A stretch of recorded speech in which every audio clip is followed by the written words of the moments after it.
Hello and welcome to the Little Minds Big Ideas podcast with the Early Years Network. Howdy all. Apologies, we're a little bit late this week. Just a smidge. Just a day or two. Just 36 hours? Yeah. It's not that. The past few weeks have just flown. So Last week got away from us a little bit, didn't it? it did. But we're here, we're recording, we're with you. And we're faced with the decision of Sunday night recording or just when we not get time in the for week. a few days. So, yes, apologies for that. But we're back. And to kick us off, ironically, we're going to talk about routine, despite the fact that we broke our routine last We week did by break not our recording the routine. podcast. We did.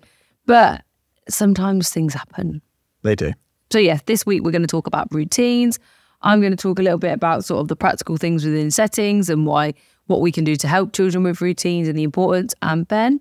I'm going to talk a little bit about the science of routine and how through habits we create routines, and actually how routines and habits are part of just human life and existence. Yeah, cool. But to kick us off, new on the platform. New on the platform. If you have not been to www.theearlyearsnetwork.co.uk recently, you have not seen Ben's new class is live. What you doing, Willis? What you doing with yourself? Get over there now. So, The OCD in my brain has just realised that one of the pictures in the recording studio is horribly wonky. bear with. No, you're not going to be able to do it. Don't, because if it falls off the wall, it lands straight on your head. Oh no, okay, that's better. I can live with that now for the next Good. 30, 40 minutes. Okay, good. So Ben's class, we did talk about on last week's episode. It's the science behind behaviour. It's a meaty one. It's very meaty. Get yourself some snacks while you watch this one. Yeah, even like just lesson one itself is about half an hour of science. So be ready. Take some breaks in between. That's the beauty of the network. You can jump in and out as you please when you're ready. So yeah. I think it's a really good one. I'm going to say that because I'm horribly biased. But I delivered it the best I could in terms of even just starting a conversation around the basics of early years science. Cut out all the other stuff. Cut out all the myths and the bygone history, the falsehoods of science that sort of just hung with the early years for some reason. For some reason, sort of latched on as this false science and stayed with us for such a long period of time, wherever, sections of science or of education have sort of just brushed it off. For some reason, it seems to have stayed with us. But I think in general, it stayed with us because it's so easy to explain, like the true and brain theory and things like that. It's so easy to say this part of the brain is responsible for this part of the brain is responsible for that. Voila, that's a nice little picture book story. In reality, it doesn't quite work like that. And I think deep down, we all probably know and realise it doesn't work quite that simply. And when we're talking about, especially emotions and behaviours, having a basic level of understanding, I think really goes a long way. So hopefully through this class, I've delivered that. Hopefully. Fingers crossed it'll help people. Yes. So have a look at that one. And then by the end of this week, we will have my new class of 4 strategies to support each other with group times going on. It's a short and snappy strategies video. We're finding that people are enjoying having things that they can put straight into practice. It's thought-provoking. It makes you reflect on your practice a little more. And sometimes feels like the simplest of things, but until you really talk about it and think about it, then it doesn't always happen all the time. It's one of those where you think, obviously, duh. Yeah. And you actually think about your practice and go, oh yeah, shit, I did do that today. I probably shouldn't. Yeah. And it's just those little things. It's like interrupting. With one of the big ones of interrupting group times. Oh. And actually, you think what you're doing is more important. Oh, so-and-so, where's this? And then actually you've just blown that whole group time out of... That learning opportunities just gone. Just flow, and it was flowing, and there were kids engaged, and to be able to get that concentration back might not come for half the children. And it's just little things like that you don't think are a big deal in the day. And then actually when you think about it, it's like, oh yeah. And I can be guilty of that because often I'll walk into classrooms and stuff and need to talk to the manager or whoever else, and I will interrupt stuff. And then you think, actually... Could I have waited? Could I have waited? Could I have communicated a different way? Yeah, probably. So just tips and tricks on there. And then my next one after that is going to be 5 ways to think about your audience during group times. Think about who it is we're talking to, what it is we're talking about, and things like that. So there's lots of strategy videos coming up very soon as well. I'm not sure what my next one's going to be. I've worked so long on this last one. You have. To the point where I did an online course. You did. on online science like degree almost from Chicago. You did a lot. So yeah, I'm not sure. Any suggestions? Yeah, let us know. Contact us.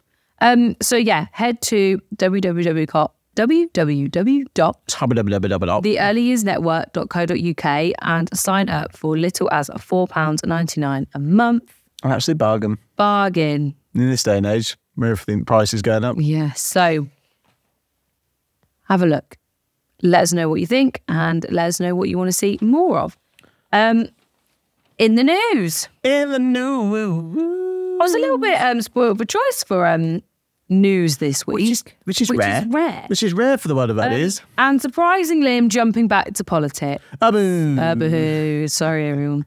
But this week, it's the first week of September, so happy September. I love September. I love the Burr months. I'm already in my blanket. Autumn is the best time. Yeah. It's going to get Baltic in it. You do realise that, don't you? Yeah, it's fine. I prefer it, though, to be overly Do you remember cold. when I was so sweaty?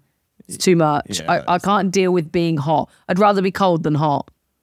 Yeah. Because absolutely. I'd rather even when it's hot, even the camera doesn't work. Yeah, like the camera gives up. I'm like sweating from everywhere. Like it's too much. And we've got a fabric sofa just to add to the heat. Yeah. So as the winter goes on and the autumn winter goes on, I will probably get new blankets. My Oodie might come out. I think it's what a lot of people It'll be don't great. understand behind the scenes. We can't have a heater in here. We can't have air conditioning in here because actually, to be fair, we could heat in probably stands more of a chance. We have our little heater, Yeah, but it doesn't really do a lot. No. Or it goes from being really cold in here to like a weird, really close heat. Yes, which is just not enjoyable. So as the Burr months go on, you'll see me get We'll be sat here come like January, like mittens, gloves and hats and just ready for the... That's what I always love about the videos. Like even on the network, you can tell when we've recorded the videos just based upon clothing. I can tell by my nails. Yeah.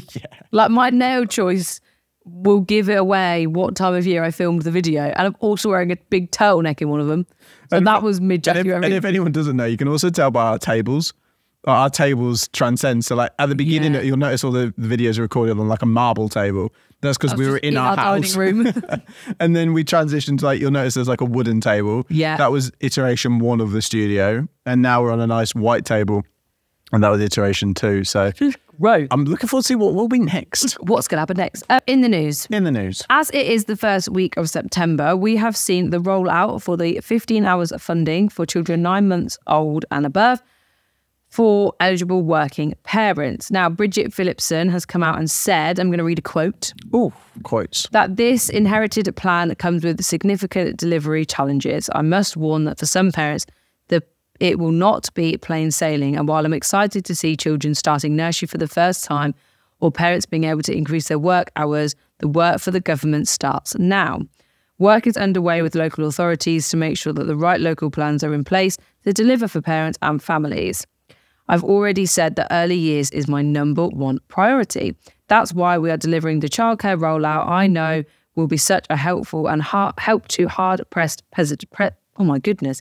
That's why we are delivering the childcare rollout I know will be such a help to hard-pressed parents with 15 hours early education per week for 9 months old and above from next week, alongside more wraparound care for school children. She's added, over the next year, I will be working flat out with my team to ensure the next phase of the rollout is possible, doubling parents' childcare entitlements to 30 hours a week. Thoughts? Sure. Childcare is early years is her number 1 priority. Yeah, but they always got to play a game. That's a big statement to make, isn't it? Yeah, but to be honest with you, it probably is because the government vastly need people back into or working as much as possible. The economy needs participation. It needs people to be working. So that goes hand in hand with making childcare affordable. I find it really interesting though, because we're talking about this, but all it's really done for our settings in particular is that just the children that are already there now have funding. No, we've seen a lot of people come, like there is a definite swell of people. And the more it becomes 30 hours, you'll definitely see more, I think, next year. But not to the point where our nurseries weren't struggling. We weren't struggling for numbers. No. So it's not as if like we've gone from having 40% full to now 100% full. No. Whereas some people will see that big increase. However, a lot of settings were already 90% full. Yeah. So like even now we've got like, okay, you can have a Tuesday and a Friday afternoon. Yeah. Like people are expecting to walk into settings and get 15 hours, but that's not the reality. The problem comes, and not so much at the moment, but in time, depending on what happens to, I've always said it's not like a broken record, but it depends what happens to that rate of funding. Yes, I know. Because if you take the value per place 2 years ago, when there was less funded hours floating about, would be higher than it probably will be in 5 years' time. It's the value per place. Yeah, and if you're replacing just your pricing system with then the government's funded hours all over the shop, it makes, once upon a time, preschools were unprofitable and settings would make more money out of twos and babies. And then if that funding then goes through now to 9 months, that now you're sitting there thinking, ugh, the funding rate better stay competitive, otherwise nurseries are going to struggle. And that's it's a, like I've said all along, it's a really difficult game because we sit here within the early years industry going, well, we want this, we want that needs to be better, we need more funding, we need more money. And at the same time, the government going, we've got this amount, this is how much we're going to sacrifice to it. But the economy really needs it because we need people to be working. The economy needs that boost and that injection. It's not going to get it any other way because other fiscal opportunities and mechanisms, you know, inflation's already sky high. So from that point of view, you're battling lack of productivity, and also inflation. It's a really, really financially shit place to be in. But like I say, this was the first week of the rollout. Headcounts are going in. Yeah. We can see firsthand how much. I think it's interesting as well because I don't think we've got 4 nurseries and we've got one person now who works on funding and supports some managers with those sorts of things. The increase in her workload. It's only going to get worse. Yeah, and then the website crashed on day 1 because everyone's trying to do it. And yeah, so it will be interesting. Time will tell. Roll on 30 hours next year. Yeah. Right. I personally think it's all to do with that rate of funding. As long as that goes up in line with everything other external pressures, then we'll be all right, Jack. But at the end of the day, the numbers they're talking about in terms of getting children into settings, it's astronomical. Even when they're talking about, oh, we're going to turn schools and we're going to create more settings, early year settings within empty schoolrooms. Have they started? I've not heard anything about it since. We all know my opinion. First announced. I get what your opinion is, but if they need to, if they're offering this, and then there's actually no availability, it just makes the government look stupid because you're saying, oh, we use your 15 hours, and then they're in a local area where they're saying, well, I can't. Nurseries are full. They're all full. Yeah. The whole thing just appears. I'd like to know stupid. where they're getting the staff from as well. Exactly, but they always seem to announce things before actually they've done the proper leg room. Yeah, it's like us saying, oh, we're opening a brand new nursery in 3 months' time, but we haven't bought the nursery yet. We haven't thought about how we're going to staff it, and we've certainly not done any of the building work or the resources. So, but sign up and pay here. It's just like you wouldn't do that, would you? You can pay by the phone. You would buy the property, you get planning permission, you start doing work. Yeah. Then you would start thinking, okay, realistic when I'm going to be finished. You'll announce a date advertising and say maybe. Then you start advertising it as you got closer and closer to that deadline. Yeah. But they don't. They seem to do it in the other way. They seem to advertise it, get you to sign up, and then think about how we're going to build it. I don't know. Right, that's enough on politics. I'm done. Okay. I just wanted to say that the funding's out. That was my news. And we've already got a biggie to talk about next podcast on the news. We have. So look forward to that. Right. Routines. Routines are really important in early years. And I think maybe something that goes amiss sometimes and is overlooked. Like, oh, yeah, we know the routine. Your routine is so important, not only for the children, but for the staff as well. Everyone should know what's going on. Yeah, your rhythms of the day. Yeah. So go on, you kick us off. Well, I'm, as always, bringing a little bit of the science to it because I always find it interesting that I think I did write the number down because I always forget it. 40% of the things you do every day, this is actually like terms of, I'm not talking about like your body doing things, I'm talking about you actually physically. Right, going and doing or at least thinking cognitively about doing things. 40% of the things you do unaware. Right. So you're not even aware that you're actually doing, not consciously aware that you're doing it. 40%. And they all fit in with the ideas of routines and the ideas of just patterns of the day and patterns of behavior. Yeah. And that's massive when you think about 40%. There's a lot of things. It's a big number, yeah. And these habits and routines that you pick up. What do you think some of yours are? Well, it goes from just simple things of just when you get up in the morning, brushing your teeth. If you've ever gone somewhere and turned into something and you thought, bloody hell, I'm not going here. What am I doing? What am I doing? Yeah. You get to a roundabout and you always go straight on, but actually today you need to go left, but you go straight on and you think, oh, why have I done that? Why have I done that? It's just because you've gone into like autopilot mode. Yeah. And that, as much as we joke about it, and that is a real thing. The way your brain is shaped, I do approach this in a lot more detail, a concept called body budgeting within the class. But your brain and your body is built to be as efficient as possible because you don't have infinite resources. You have a finite amount of resources, which you would never even consider, but your brain autonomously does a hell of a lot of things, from regulating your body temperature to the amount of CO2 in your blood. Like, all of these things are happening subconsciously. You're not aware of them. No. Some of the things you can then bring to the forefront, and some of the things like we talked about in the class again, interoception. Some of the things does things to your body that makes you it's interoception.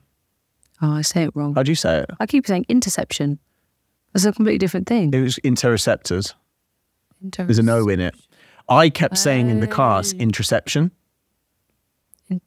Which then sounds like I'm talking about condoms and birth control. And I did it all the way. If you listen to the class, I'm not talking about condoms in your brain. Wait, what are you trying to say? Interoception. Yeah, but what did you say you were saying? Interception. Oh, so like contraception. Yeah, contraception. Right, I'm with you. Sorry. When I'm saying it fast, it sounds like I'm saying it sounds like contraception.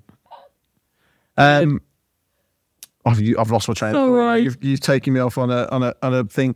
You made me giggle. But basically, within your brain, your body is trying to keep you as efficient as possible because you have an infinite amount of. You don't have an infinite amount of resources. So I'm talking about energy. I'm talking about caloric energy. I'm talking about how much blood it can pump around your body. Like it isn't endless.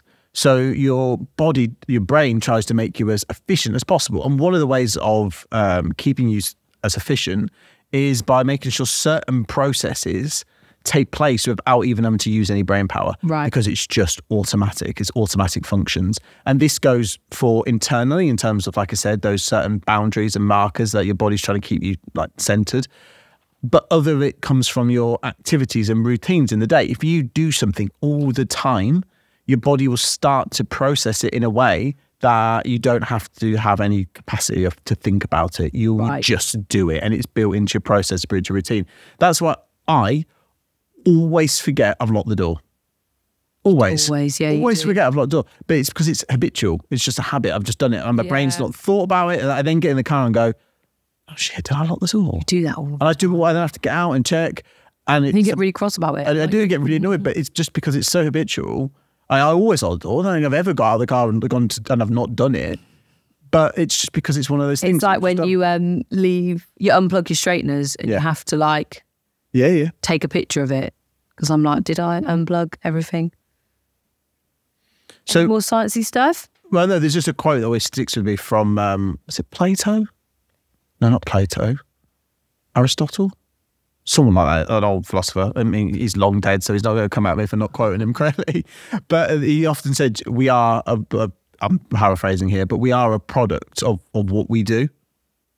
Or we're a product, sorry, I think his exact words, I think I've written it down here. We are what we repeatedly do. Yeah. Because we are creatures of habit in that sense. And like I say, you then have you go down, I can never pronounce this, but corticostrial pathways, which are connections between the cortex and the striatum. And they rely massively on dopamine, which is a neurotransmitter that we know makes you feel good. Good, yeah. And now we're going down a pathway. It becomes a bit of a loop, a process loop. Right. So there'll be a trigger in your environment that causes you to do an action. And then from that action, you'll get, if it's within this corticostrial,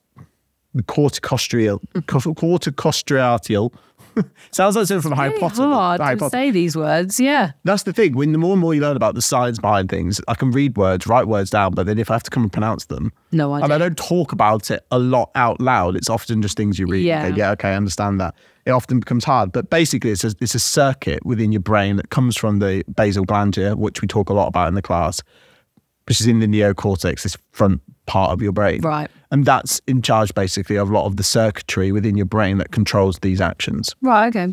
And in effect, it's what turns you into autopilot mode, effectively. Is it like when I hear Nala crying at the bottom of the stairs, I instantly just get up and go downstairs? Yeah, it's habitual, yeah. Because the noise is the trigger. Triggers my just autopilot to be half asleep, stumbling down the stairs and hoping that the little one hasn't and you go into weed on my kitchen floor. You go into mum mode, effectively. That too, yeah, dog mum mode. But it's all to do with... Nala is a dog, by the way, who's crying at the bottom of the stairs to go out for a wee. It's not a child, promise.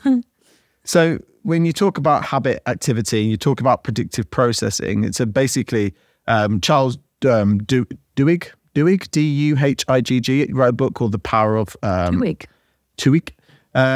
The Power of Habit, and in that he talks about the habit loop, and you have cue, routine, and reward, and it's cyclical, right? That, and the more and more you embed it within this network within your brain, the more and more it becomes habit. And if, like I say, if it's connected to reward, dopamine, the more you're likely to, your brain and your body will recognize it as being worth something to remember and do. Okay, yeah, and the more it will just hardwire itself in. I mean, when you talk about learning as a whole, regardless of just habits, due to neural connectivity and the strengthening of neurons and the connection between them, the more you do something, the stronger those connections become. And not just stronger, but through plasticity and things like that, you'll start to have greater myelination. So myelination is effectively a white fatty substance that runs along the neuron, and it makes it faster. The electrical current can run faster. It hops basically from one bit to the other bit to the other bit rather than to travel along it. That in itself makes it stronger and more faster and more efficient. Everything when we talk about the body is about efficiency. If efficiency is king of everything, because you preserve more energy, and if you preserve more energy, if you go even right back to the wild, you're in a better state then to fight off predators and survive in your environment. It all boils down to that level of biology. And so when we talk about routines and habits, the reason why humans are such habitual beings, and we're not the only ones, dogs are as habitual as anything and other animals are, it's because it makes us efficient. Strikes, dogs know it's dinner time. That's weird. How does dogs do that? So weird. I've never had a dog that doesn't. Although, interestingly, in our family home, the younger dog, when we lost our older dog, didn't cry at tea time because the older one did it for them. Yeah. And the same in our house. Dazzy's never cried for food because Nala does it. Yeah. So maybe it's like you have to be the firstborn. But it also, I talk a lot about the brain being a predictive organ in my latest class, and it also, habits make it easier for the brain to predict, and there's less prediction error if we're following habits. As simple as like when you drive to work. Yeah. You more than likely, if you drive along the same route, you'll get in the car, everything will be familiar to you, how you drive the car, the route itself, the roads, the traffic, even down to the simplicity of you always take your coffee with you, the taste of the coffee as well, though. The voice on the radio, it's habitual. Everything is the same until you have prediction error and it's not the same. So the road's closed that you'd usually take, so you have to go a different way. Okay. There's a different voice on the radio because someone's on holiday. Yeah, what's his face? Vernon Kay's out and he's on holiday, and you've got someone else in, and it aggravates you because it's different to your normal routine. I'm quite enjoying Scott Mills in the morning though. I'm okay with it. It'd be weird when Zoe Ball comes back. So it makes it easier for your brain knowing that the person on the radio, because your brain doesn't have to think about it. It's just a familiar sound in the background. Yeah. And it's not an outlier, and there's no predictive error. So on that, what should it look like in settings? Well, if you take all that information and then we scaffold it down to children. Routines are very important. They're very important. You're now talking about children that are, or you're talking about people, by little children, who have less of ability to deal with change. They have less experience. They have less knowledge. Experience is the big one there. Less understanding of how to deal with it when it goes, not, I don't want to say wrong, but different. When it changes, yeah. And having those routines in place means that everybody is on the same page. And when children do the same thing again and again, like you said, they get more confident because they know what's coming. So daily routines in a setting should be on display. Yeah. You should be able to see them. Now, you should have routines visible so that nobody is second guessing what's going to happen next. So that is a written routine for your adults so that they know, and it will obviously be a little bit more detailed into what jobs need doing, who does what, how we do those things. And then there's one for the children, which can be a lot simpler, times of the day when things happen, and depending on the age of the children is what they'll look different. I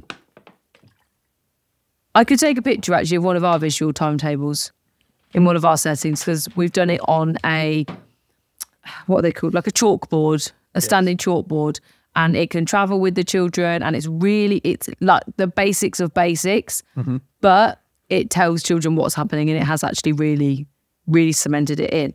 But keeping the bones of your routine the same every single day does help for that smooth running, and everyone is feeling confident and competent throughout the day. Having the bones of the structure, your activities will change, the children that are in will change. Whether you're out in the garden for a long period of time or short period of times will change, but the bones are the same. You have your meals at the same time every day. Sleep times are the same time every day. Pickups are the same time every day, because it might not be the same every day for the child, because they might have maybe a lunchtime pickup, then an evening pickup. But those times, whether it's 12, 1, 3, 4, 5, 6, whatever it is, are set pickup times throughout the day. So you know when they're coming. Nappy changes, we change on demand, of course, but we always have those sort of times where nappies need to be done if they've not been done yet. So it's those types of things where the bones stay the same, and that just helps everyone feel more confident, adult and child included. And routines help children to feel safe. They help children to prepare for the day. They understand what's happening, when it's happening, and when children feel safe in the environment, that's when they thrive. And a routine, a solid routine, helps with this, because there's no surprises for them. They know what's coming. If you, like us, for instance, one of our nurseries is a forest school. When is their forest school day? Do they have a set forest school day? Because then they know what's coming. Every Wednesday, I go to forest school. It's the same thing, and everyone feels ready. And when children feel safe and secure in their environment, in their people, they trust the people they're with, they know what's going to happen, they feel safe and secure. And when children feel safe and secure, they're more likely to learn, because their brain is relaxed and they can throw themselves into activities and things like that. So routines do help children to thrive as well, because those bones are there. Yeah, absolutely. Everything you said is spot on. And do you know, it all boils down to that. I made this point and we explored it further than we're going to be able to on here in my class. But regulation, so emotional regulation, is just categorization. And from this, you can actually boil it further down to actually categorization is and that side of emotional regulation massively boils down to and is impacted by routine. Yeah. Because even emotional regulation itself is routine. It's your ability to understand routinely how you deal with certain triggers, stressors, or things that impact you within your environment throughout the day. Yeah. And it's how you routinely deal with that, negatively and also positively. Yes, exactly. Because we all have ways that we routinely deal with. Very few people will be unroutined, unhabitual with how they deal with certain things. When you get anxious, by and large, automatically you'll deal with it in the same way. Yeah. Whether that's good or a bad response, whether it's something you're trying to work out and try and change it. And one of the best ways to think about that is your routine. Do you have certain things within your routine that are triggers that causes you to, from a mental health point of view, to suffer or not? Yeah. Is there ways we can do that and change that? Because I think they said it's about 18 days to change the habits. Was it 18 days to change a habit? 66 days? No, 18 days to change a routine, 66 days to make it like an autonomous habit. Yeah. And so, yeah, when we're talking about children especially, we all now understand to this point that children, by and large, aren't naughty because they're just inherently quote unquote naughty. That is not a thing. And most of what we would call bad behaviour has a why behind it, which is what we try and get to from in the class I did from a scientific point of view. But if we're being really crude about it, the easiest way to wrap it up and have a look at most of behaviour we see is our routines and our environment. And that's why we often talk and often understand that it's really important to have routines that are consistent and we know what's coming, because even as us as adults, our ability to regulate ourselves often comes from knowledge of what's coming. Yeah. You know, if we and that brain, as we talk about, as a predictive organ, if you're trying to predict what's coming, you need to know what is coming. Otherwise, you've got no ability, prior experience to base your predictions on. And then if you've got no predictive ability and you're going to be met with constant prediction error, that's where you start to see anxiety and things like that. And then for children who don't have the regulatory abilities to deal with those things, outbursts and struggles. Yeah, and it's just not fair. So what can help with routines? Visuals. Visuals help with routines. Did you ask and answer your own question then? Yeah, I did. We're really fast as well. Visuals. What can help? Visuals. Because I think we sometimes underestimate the power of visuals for children. And I think everyone goes down the route of, but we use our visuals for the SEN children. That's great, because SEN children really benefit from visuals, but so do neurotypical children. So do adults. And so do adults. Yeah. Could you imagine if you got, we've been doing a load of IKEA flat pack recently. And can you imagine if you received the instructions? There nearly was no more episodes. that Ilmar's Big Ideas was nearly gone. I couldn't sit in the same room as Ben for the last couple of days. But could you imagine if there was no visuals on that routine and I had to put it together? Oh my God. Visuals are massively important, and that's because it's describing things. Yeah. But I'm a very visual person. So I think we have to break that habit. I think we have to move away from visuals means that a child is not where they should be developmentally or things like that. Because just because somebody needs visuals, it doesn't mean that they're not developing the way they should be. It just means it's going to help them develop further. But also, if we've been using visuals throughout babies and the twos, and that's what they're used to then just go from to nothing. Yeah, completely but I think change the way you do it. It's even like every room should have visuals for things, for food, for stop, for stories, for outside, whatever it is that you do in your day, you should have a visual, whether that is round the neck of everyone or they are in a poly wallet on the side that everybody knows where they are. You can just grab the visuals, tell me what you need. Now and next boards aren't a negative. No. Now and next boards are great tools. I think actually someone once told me the phrase first and then sounds a lot less aggressive for children than now and next. Yeah. Because when you tell a child, we're going to do this now, it's like they've not got a choice.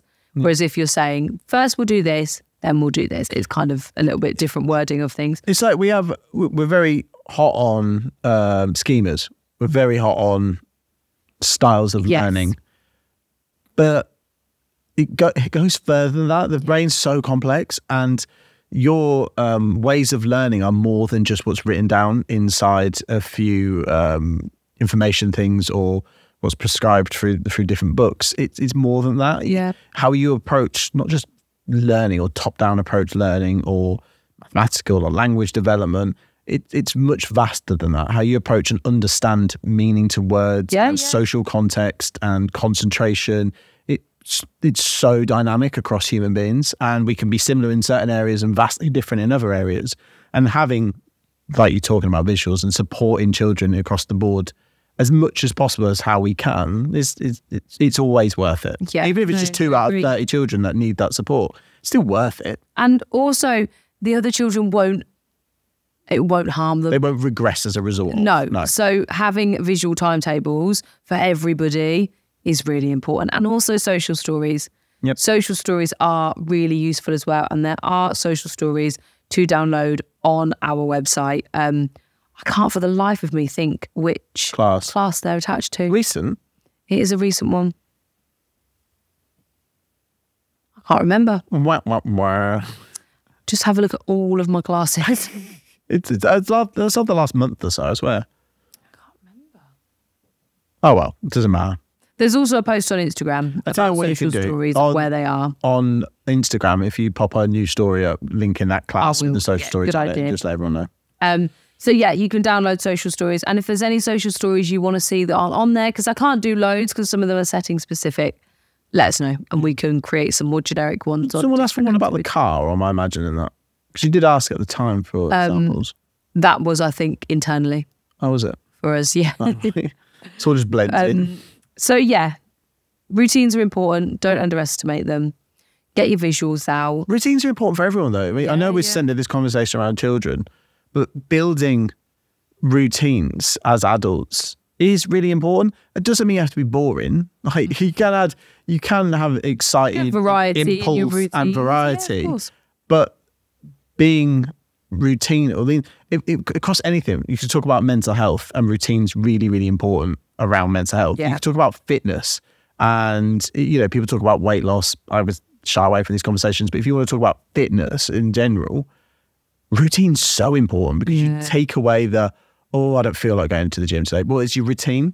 So like you're just going to go do it. You may not hit PBs and everything. You may not feel great, but at the end of it, I can guarantee no one ever walks out and going, I didn't want to do that. I did it and I hated it and I still feel shit. Like no one ever has hated it. Yeah. You walk out and feel accomplished that you've done something. Yeah. At least you've done it. You've given it a go. You were there. You wanted to be there for an hour and do this, this, and this. You only managed 40 minutes, but who cares? But you won't remember that in 2 weeks' time. No. But you stuck to your routine and you'll benefit from that. Otherwise, you go home and likelihood is then you regret not going. You feel like shit and it will just carry on. Yeah, yeah. And routine across all spans of life. Even like in terms of relationships, having routines of going out and seeing your friends and just doing simplistic little things. And then your brain always knows what's coming. It knows it's got that to look forward to. It knows this is happening today. And it's about watering and feeding our brain in the ways that actually we know it benefits it. And then you've got to factor that by 20 when we're talking about children, because they don't have that experience. And I often talk about experience error, or prediction error. But that's massive. And it's not something we talk about a lot. I might do a post breaking prediction error down more. That's a good idea. Because it sounds like something weird. It doesn't sound like I'm talking about children. No. It sounds like something that pops up on Windows, it goes, and it's got like that. Prediction error. But sort now. Prediction error is a really easy way of just saying is the catalyst for dysregulation. Yeah. So I think it was a nice topic to talk about today. I'm a big fan of routine. That's why I hate the end of the Christmas period, because I'm gagging to get back into some sort of routine. I do. He does. He likes to know what's happening and when. Because if I don't know what's happening in my day and I don't know how I can't plan my time out in my head, I think anxious is the right word. Cross. But I don't like it. Yeah, you get a bit agitated. I like to feel in control, and that's me. Everyone is highly different. Some people thrive, not necessarily knowing. Yeah. And that's each individual. People love it. It gives them a rush. Not me. But that doesn't mean I don't like to do the same thing every day. I hate that. No, you just like to have the day planned out in my head. Yeah. I like to be in control. I think that's actually what it comes down to. It's not necessarily it's control. As soon as someone throws me and goes, Ben, you do this at 3 o'clock, so I won't. No. So Ben needs dinner for me to do. What do you want for dinner? Oh, you choose. No chance. You tell me what you want to eat, because if it's the wrong thing, it goes out the window. No, the other night you just cooked chicken. There's nothing in our house. Yeah, but there's options for meals, but you just cooked chicken. Yeah. So I'm going for dinner, but I'll cook chicken. I'll cook the chicken. So something with the chicken. Right, and on that note. On the chicken note. We will see you in the next one. We're recording that very soon, actually. So we are indeed. 24 hours time. We'll be back. We'll be back. But we will see you, hopefully, all goes to plan. If our routine stays, we'll see you on Monday. Enjoy the rest of your week and we'll catch you then. Bye guys. See you later.